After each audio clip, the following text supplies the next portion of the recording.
the pressure who no go. If you not have no education, people treat you like a book. Hello everyone, welcome back to another of my tutorials. In today's lesson, I'm going to be continuing the topic of ratio.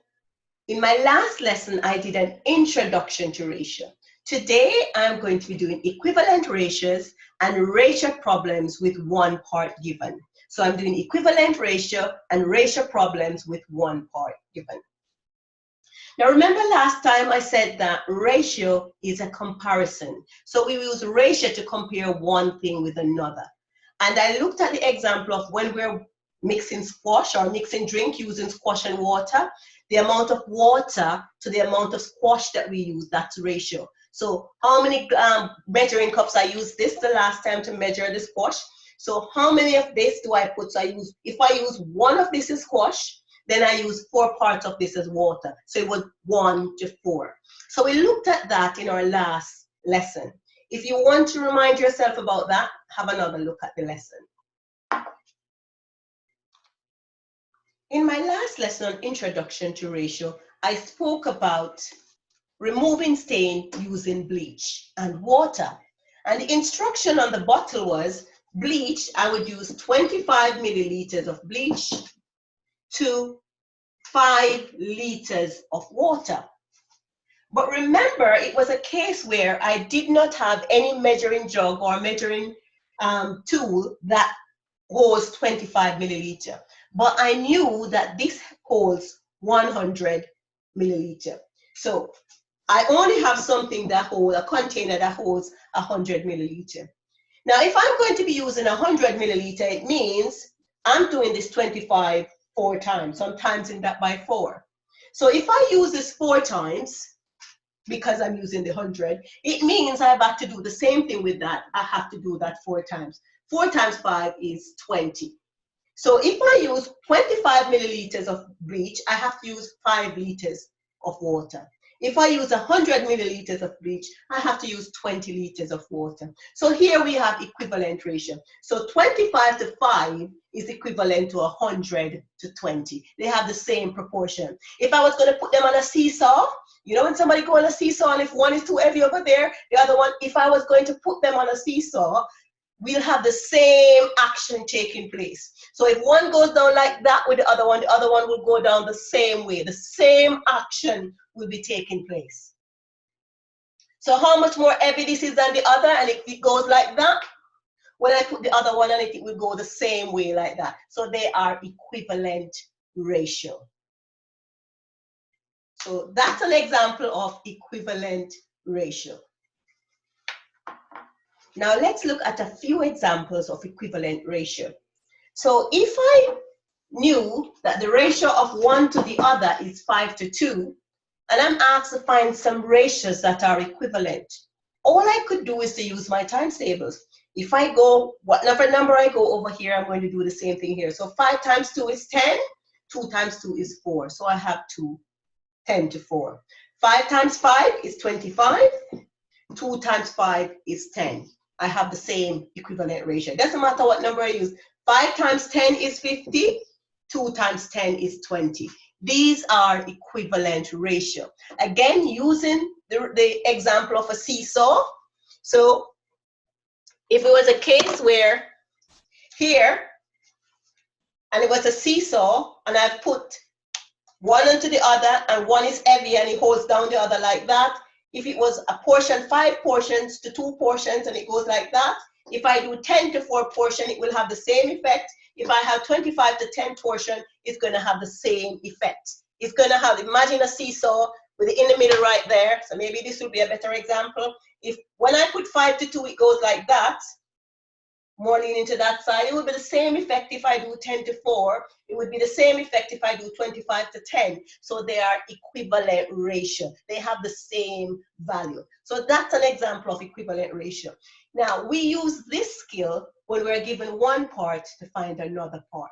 Now, let's get into that. Now, let's look at the question. Now, the ratio of A to B is 5 to 3.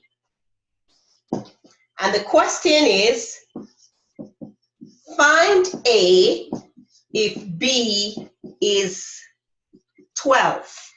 Now, find A if B is 12. Now, that's all worded. So what this means, I'm comparing A and B. A to B. I'm going to use these two dots. Those two dots mean A to B. So how much of A in comparison to how much of B? The ratio of A to B is given. It says the ratio of A to B is 5 to 3. So I have 5 because the first one was for A and B is 3. That's the situation I'm given. But I'm asked a question, find A if B is 12. So we know that B is 12. Now we're using equivalent ratio to do that. How did I get from 3 to 12?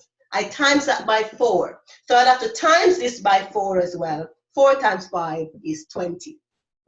So we're not finished yet because we have not answered our question yet. We've answered it, but we need to write it down because all you've done is to fill out the table here. So your answer is B is, not B, we're finding A. Our answer is A is 20. So A is 20. So the question, the ratio of A to B is 5 to 3. That's the situation. The question is, find A if B is 12.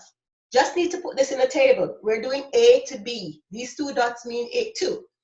We're told that it's 5 to 3, so we use 5 to 3. That's a situation. Now the question is, find A if B is 12. So B was 12, so under 12, B, I'm going to put 12. What did I do from 3 to get to 12? Times it by 4. What I'm going to do from 5 to get down here, I'm going to times it by 4. So I get my answer to be 20. In this question, we're given that the ratio of x to y is 3 to 4. Find y if x is 15. So we're doing x to y. We're comparing x with y. We're told that x to y is 3 to 4. We're asked, how much of y will I have if I have 15 of x? So now we're going to be using equivalent ratio. What do I do from 3 to get to 15? Times it by 5. So if I times that by 5, I have to do the same thing over here, times by 5. 4 times 5 is 20. So it means if I use 15 parts of x, I will have to use 20 parts of y. So here, there is a comparison. If I use 15x, I have to use 20y. Now let's look at another situation. Imagine that your mom makes rock buns. And when she's making rock buns, she uses 2 pounds of flour to make 10 rock buns.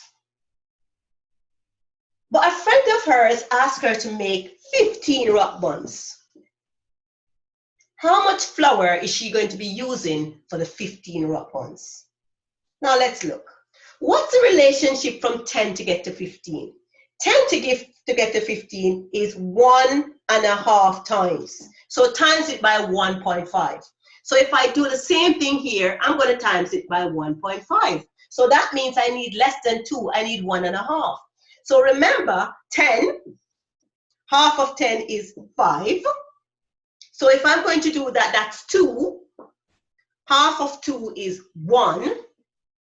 So if I use doing it for 15, then I would have to do 3 pounds of flour.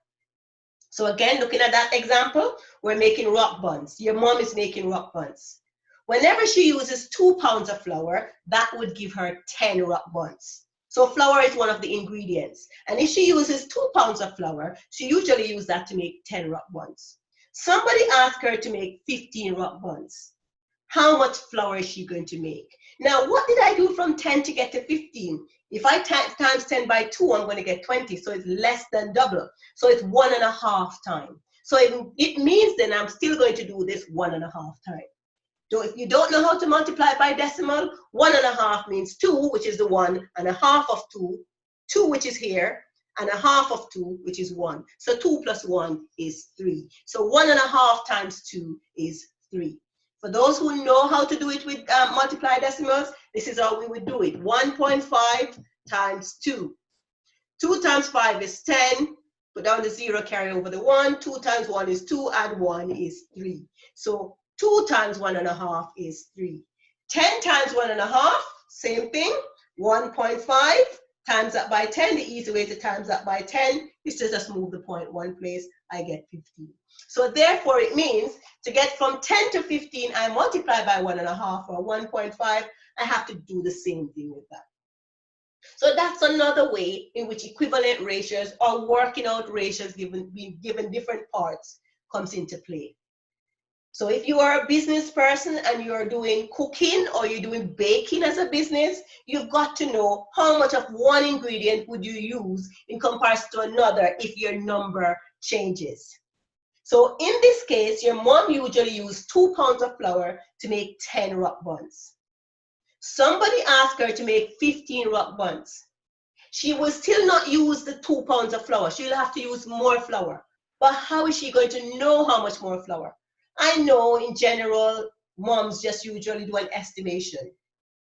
But if you're really working in a kitchen or working in a business, you should be able to use, or you should know how to do exact calculations.